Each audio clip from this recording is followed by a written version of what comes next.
After you've mastered basic strategy, which is the first thing you need to know in order to beat the game of blackjack, we're going to focus on the second thing, which is counting cards. I'm going to show you right now how to count cards. Contrary to popular belief, you're not actually counting cards. What we do is we assign a value to each card and we add and subtract numbers. Here we have all the spades out of a deck, which is 1/4 of a deck. So we have ace, 2, 3, 4, 5, 6, 7, 8, 9, 10, jack, queen, and king. Now what I'm going to do is I'm going to take this ace, which is usually associated as the low card, and I'm going to move it over here.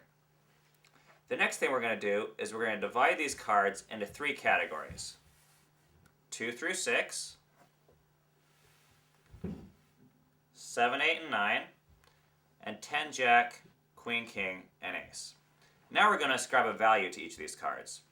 2 through 6 is going to be +1. 10, jack, queen, king, and ace are all going to be worth -1. And 7, 8, and 9 are all going to be worth 0. Now that we know the value of each cards, I'll show you how to use that. What we're going to do is we're going to begin at 0, and for every card that we see, we're going to take the value and add or subtract it from our running total. So, a queen is worth -1. So now we're at -1. A king is worth -1, so now we're at -2. A 4 is worth a +1, so now we're at -1, -2, -1. An 8 is worth 0, so that doesn't change our count. We're still at -1, 0, 1, 1, 0, 1,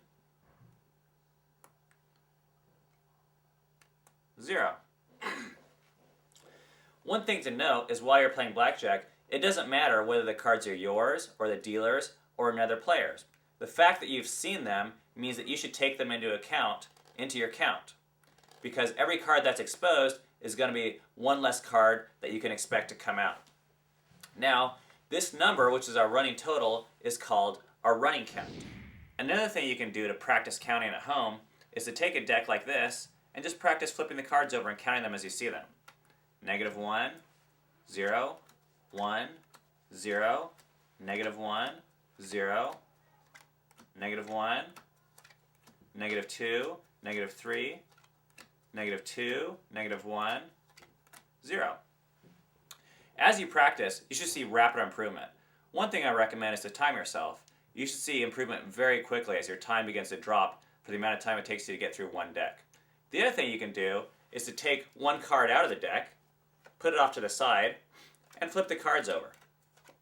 When you get to the end, you should be able to tell what this card was without even looking at it, at least by knowing the value.